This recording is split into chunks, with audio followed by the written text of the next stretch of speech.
sumber daya alam yang kemudian ada di Indonesia ini itu cukup banyak gitu untuk kemudian mendapatkan penghasilan, menambah penghasilan negara kita. Jadi jangan hanya pajak yang kemudian dinaikkan, tapi pengelolaan sumber daya alamnya juga. Dan akhirnya hal ini diputuskan oleh Bapak Prabowo Subianto terkait dengan kenaikan PPN 12% hanya untuk barang-barang.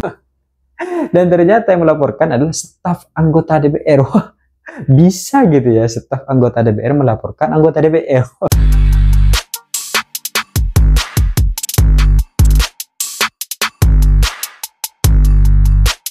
Hai korban ghosting, setelah pertengkaran yang cukup panjang, saling tuduh-menuduh satu sama lain, akhirnya sang pemenang adalah mereka yang pernah untuk tidak letih dalam berjuang. Kasus PPN yang kemudian akan naik menjadi 12% di awal Januari ini, sejak tanggal 1 Januari 2025 ini ternyata dibatalkan oleh Prabowo Subianto sebelum melaksanakan malam tahun baru. Jadi sebelum akhirnya ada perayaan malam tahun baru yang kemudian dilakukan oleh presiden kita, ada semacam rapat terbatas yang akhirnya dibuat untuk menentukan bagaimana kemudian PPN diterapkan.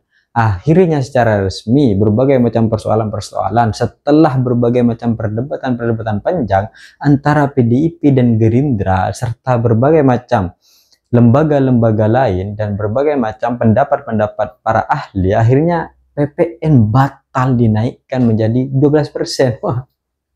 Padahal kita sudah sama-sama mendengar, kita sudah sama-sama melihat bahwa seluruh statement-statement yang muncul terkait dengan berbagai macam kasus peristiwa tentang PPN 12% ini adalah tentang amanat undang-undang.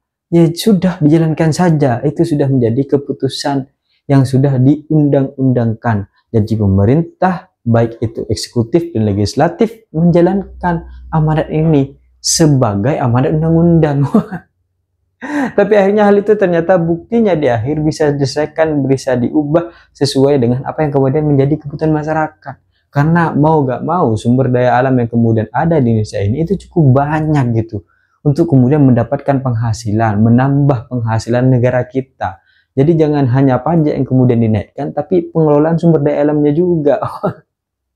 Dan akhirnya hal ini diputuskan oleh Bapak Prabowo Subianto terkait dengan kenaikan PPN 12% hanya untuk barang-barang mewah. Yang akhirnya itu dijelaskan bahwa barang-barang mewah seperti rumah di atas 3M, misalnya jet pribadi kan. Meskipun jet pribadi Kaisang bukan gitu, gak kena pajak karena bukan punya Kaisang. Hal-hal mewah itulah yang kemudian akhirnya mendapatkan pajak kenaikan sebanyak 12%, dan ini tidak dijangkau oleh masyarakat menengah ke bawah. Karena mau bagaimanapun masyarakat menengah ke bawah tidak mungkin punya jet pribadi. Gak mungkin gitu kan. Naik jet pribadi juga gak mungkin gitu. Sehingga hal ini ya sedikit menjadi wajar meskipun terjadi berbagai macam polemik-polemik di belakang itu. Setelah saling tuduh, setelah saling tidak mengakui bahwa ini bukan kebijakan saya gitu kan.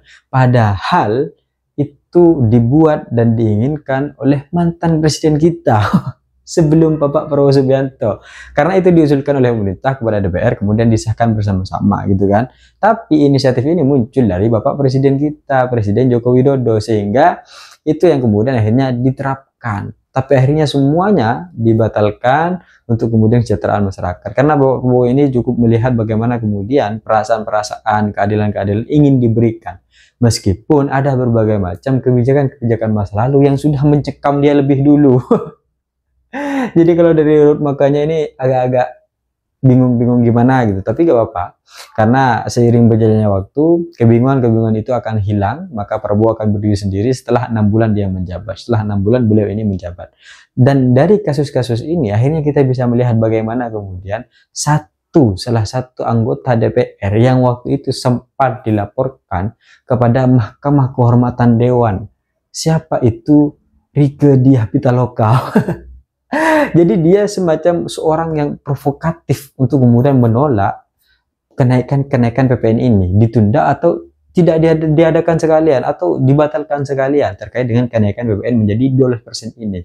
Karena ada berbagai macam pernyataan-pernyataan dari pajak juga terkait dengan bahwa yang dikenakan PPN kenaikan 20% itu semuanya pembayaran melalui elektronik itu juga nanti akan dikenakan katanya. Tapi akhirnya sampai hari ini dan telah ditegaskan oleh Bapak Presiden kita bahwa itu tidak terjadi. Tapi pelaporan itu sudah dilaksanakan oleh anggota DPR yang lain. Dan ternyata yang melaporkan adalah staf anggota DPR. Wah, bisa gitu ya, staf anggota DPR melaporkan anggota DPR. Ini kan keren gitu kan. Kita nggak ngerti bagaimana kemudian mekanisme pelaporan-pelaporan dalam Mahkamah Kehormatan Dewan ini. Karena sekelas staf bisa melaporkan, wah bahaya ini. Nanti bisa-bisa yang jadi staf ini bisa-bisa melebihi anggota-anggota Dewan yang ada. Dan itu berasal dari Bapak Habibur Rahman. Karena ada berbagai macam memang backingan atau tameng-tameng ingin diberikan oleh kader-kader Gerindra terhadap apa yang kemudian menjadi kebijakan pemerintah. Dan dari berbagai macam hal ini akhirnya kita bisa melihat bahwa segala macam proses-proses ini pada akhirnya tergantung Bapak Presiden kita. Kebijakan-kebijakan tertingginya akhirnya tergantung Bapak Presiden kita. Meskipun dalam satu posisi yang lain kita paham bahwa ada pembagian kekuasaan, ada pembagian kewenangan, tapi ketika Presiden memiliki kebijakan dengan kewenangannya, dia bisa merubah apapun yang akhirnya kemudian menjadi keputusan yang sudah disepakati, asalkan tujuannya baik demi kesejahteraan. Karena kalau enggak, wah bahaya. Gelombang-gelombang demonstrasi yang sudah terjadi beberapa minggu ini itu kan juga cukup menjadi pertimbangan. Karena mau bagaimanapun berbagai macam kenaikan-kenaikan itu akhirnya berdampak kepada keseluruhan. Tapi ketika akhirnya diputuskan bahwa dan dijelaskan serta konkret bahwa yang naik itu adalah barang-barang mewah dan barang-barang mewahnya adalah ABCD dijelaskan, sehingga kita tidak lagi dalam ketidakpastian, sudah menemukan jawabannya. Daripada ngambang kayak tai gitu kan nggak enak gitu. Sehingga kepastian di malam tahun baru itu sebagai salah satu yang kemudian menjadi kebijakan Bapak Rusdianto untuk kemudian keluar dari berbagai macam kebijakan masa lalu yang akhirnya mempersulit keadaan masyarakat. Dan dari hal ini kita akhirnya bisa memperbaiki berbagai macam tatanan-tatanan, tapi kembali kepada kasus yang kemudian dilaporkan kepada Mahkamah Kehormatan Dewan, akhirnya kita berpikir bagaimana kemudian kelanjutannya.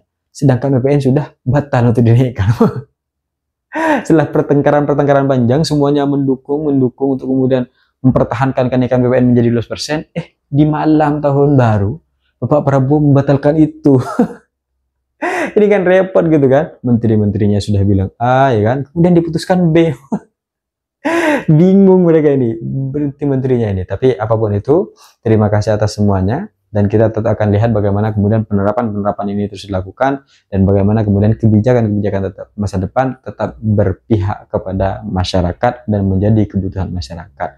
Karena apapun yang kemudian terjadi dalam keadaan negara kita, pada akhirnya rakyatlah yang harus mendapatkan kesejahteraan dan keadilan itu. Saya pikir itu cita-cita saya ingin seperti Gibran, tapi saya sadar diri dan sadar posisi. See you, kapan posting.